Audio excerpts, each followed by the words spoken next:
Thank you very much again, Karl Andrus from the Hamilton Community Benefits Network, longtime delegate. Happy to be here before you for this second opportunity to talk budget near the closing of the budgetary process. I'm with the Hamilton Just Recovery Coalition, as I'm sure you've heard from some delegates today with respect to that coalition.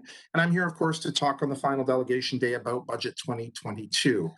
So I want to first off by talking about looking at the budget in general. Overall, we're looking at a proposed 3.7% residential property tax impact increase from 2021 to 2022. There are some additional investments in health and safe communities. I want to acknowledge that there has been some work done within some of the organizational departments, especially transit and around capital funding, to increase some of the just recovery goals. And I want to thank you for that. But I really want to focus a little bit on just talking about the slide that I put in at the last presentation. Had a quote here from Joe Biden that said, "Don't tell me what you value, show me your budget, and I'll tell you what you value." I want to go one step further and say a budget is a moral document. And I want to talk a little bit about that today. As you know from presenters before and from the many times the Just Recovery Coalition has come before you, we had asked for some very specific items that we thought were pretty low-hanging fruit in terms of urgent COVID requirements. And I didn't see a lot of them being granted. We did an independent review of the stuff that the city manager in a report to council last year had indicated had been completed. And we were looking at less than a 10% of the 152 requests. Now, some of them were large ticket items, but some of them were very low hanging fruit. And I want to emphasize the fact that some of these things still have not been addressed. And I want to talk specifically about investing in women today and about decent work specifically. So I'm going to ask you to take a look at 10 through 19 on your screen here or in the document and get staff to look back at them. And we are actually specifically, I want to talk about the ongoing shelter crisis that's going on in the affordable housing crisis in our city. We need the city of Hamilton to come up with some more funding for frontline organizations that are doing work on the front lines. Some of them were named in the Just Recovery Coalition. Some of them the city partners with. Emergency Community Services knows them well. And I would really like to ask, as you're looking at putting the final dots on the budget, that you find some additional items within the local levy in an actual increase to provide net increase in funding to these organizations to address investing in women, specifically in emergency services for women and non-binary folks.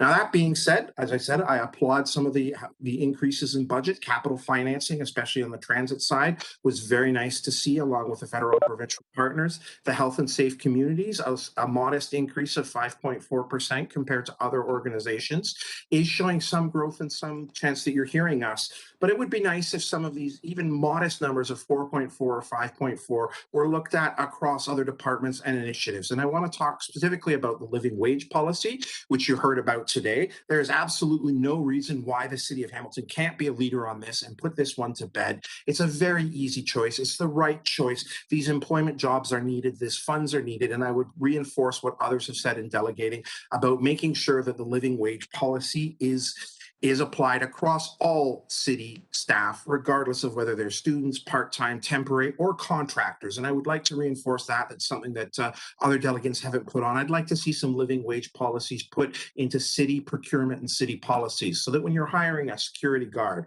or a childcare worker, that they're also getting at least a living wage. It's the barest minimum that you can do, especially given the pandemic and what we've seen.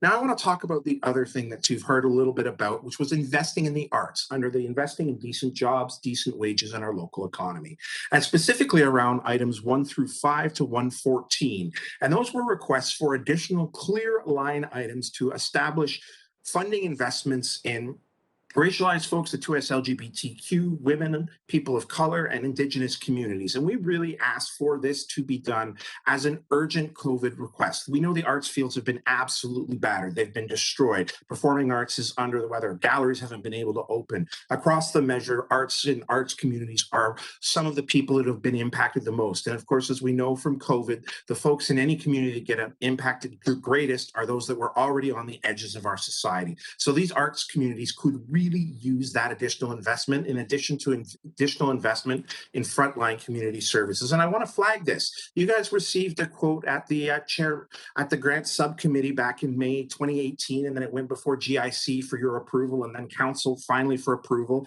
And it was a small report, a few pages only, that acknowledged the need for an EDI framework for the City Enrichment Fund. They did a small survey, monkey survey, didn't really come up with any concrete prospects for how to apply an EDI lens to the City Enrichment Fund and to identify funding processes. That process is still ongoing. I understand COVID is delaying everything, but I would ask you to make this an urgent priority in applying those grants. And I want to just kind of take a look at the City Enrichment Fund itself. Look at these totals here. Arts requests came in at 4.5 million, but only 2.7 were put out. I want to look at community services total. 2.1 was requested, 3.1 was requested, but only 2.1 was put out. And this extends across the entire FOID to a shortfall of 9.4 million requested alone in 2021. And as we know, not everyone requests from the City Enrichment Fund because the criteria are limited. They are a little bit hard to access. So this need is much higher than even the 9.4 that shows here in the document. So Carl, sure, yeah, I've got 30, like a couple sentences. 30 seconds. Yeah. Yeah, so I would want to say in short, your time's up. Oh, okay, sorry. What would a 4% increase look like over a 3.7, especially specifically targeting those areas that I look like? And I just wanted to flag as other people, the police are looking at a 3.94% increase, but a lot of other agencies are dealing with less. Thank you very much, and remember, a budget is a moral document. Sorry for going over a bit there. Thank you, Carl.